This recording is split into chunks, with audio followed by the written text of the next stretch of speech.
The Iranians look at their neighborhood and they say Pakistan has nuclear weapons, China has nuclear weapons, Russia has nuclear weapons, India has nuclear weapons, Israel has nuclear weapons.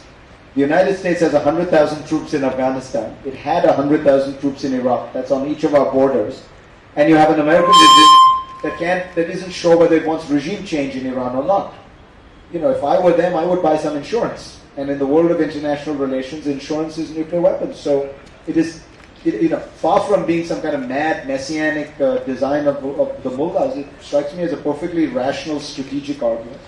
I think it will not be as destabilizing as people think for the reasons you're describing. Deterrence has worked against Mao when he was much crazier. It worked against the Soviet Union. It works against North Korea even today. It works with Pakistan and India. The argument against it is, I think, this is a very strange, this is not a consolidated regime.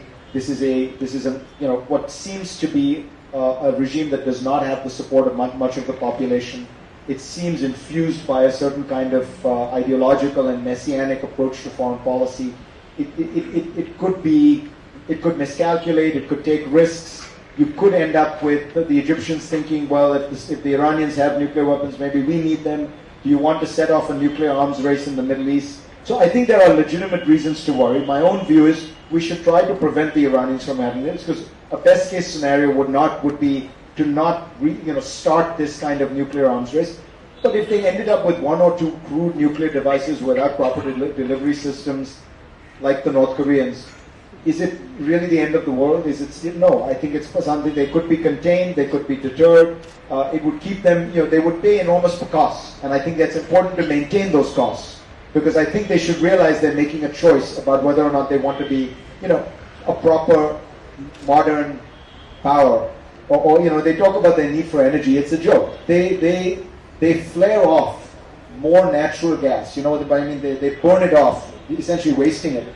More natural gas than they plan to generate from the nuclear electricity they have. So clearly, the object is not power. They're the third largest petroleum exporter in the world. They have the fifth largest reserves of natural gas. They've got energy, and if they realize that the path to modernity is building a great economy and being, look at Turkey. Turkey is much more powerful in the Middle East than they are.